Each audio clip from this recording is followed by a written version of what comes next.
Okay, we are back.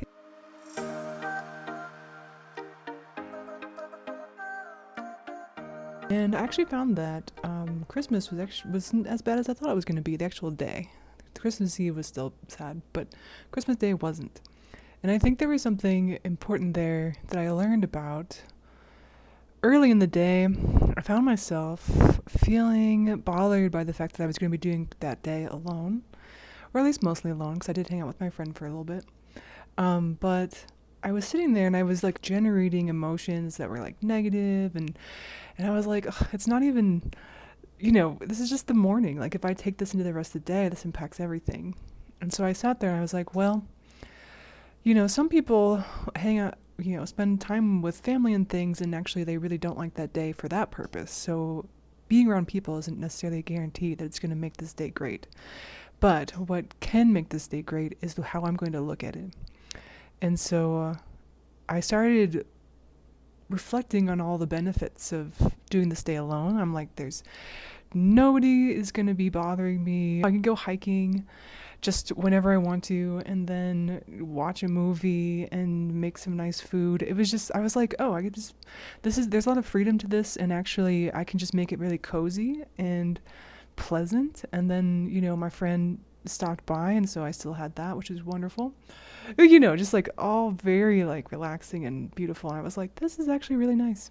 So, and not to take away from that people can really experience loneliness during holidays, especially if you're alone, but I've also have a lot of experience being alone. So I'm a lot better at being able to choose a perspective about it. Because usually I'm having a great time being alone. And so I do have a lot of evidence for my own self that it's a good experience.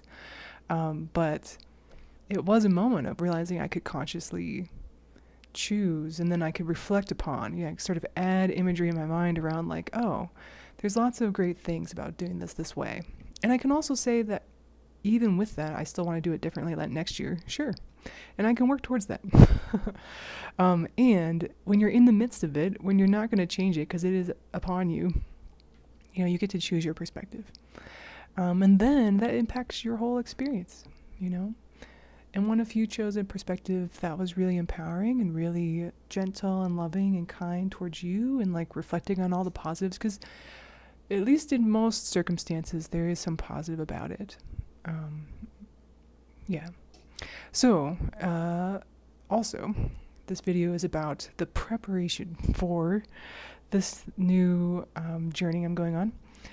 And I'm getting much more excited about the idea of the traveling and figuring out how to do that. I think that I was getting intimidated by the thought of doing something really kind of drastic, that felt like it was bringing up a lot of self-doubt and like, can I do it? Am I capable of doing this? What if I fail? How could I do this in a way that maintains a safety net and allows me to continue forward? A few days later. Hi there. Guess what? I'm going to Europe. So the Yes journey continues, where I am heading off into a travel adventure to explore new lands and meet new people and get excited about seeing myself in all these different situations and scenarios and what I can contribute to people and projects. There's so many cool projects out there. I'm using HelpX, so I'm going to be connecting with folks who are exchanging accommodations and sometimes some food for helping out, volunteering with their projects. So I'm really excited about that. First stop is Portugal. And I just have to say, I am very proud of myself. And yes, I'm sorry, there's dryer sounds again. But, so with this not scrolling, the amount of productivity is insane. So I have launched the YouTube.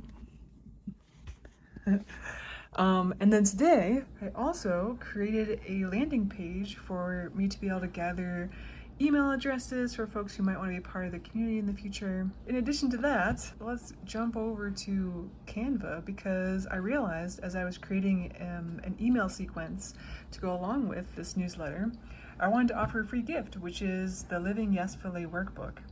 And just today, I've already created 11 of the pages, and in a little bit I will have it all the way completed Look at this beautiful freaking thing.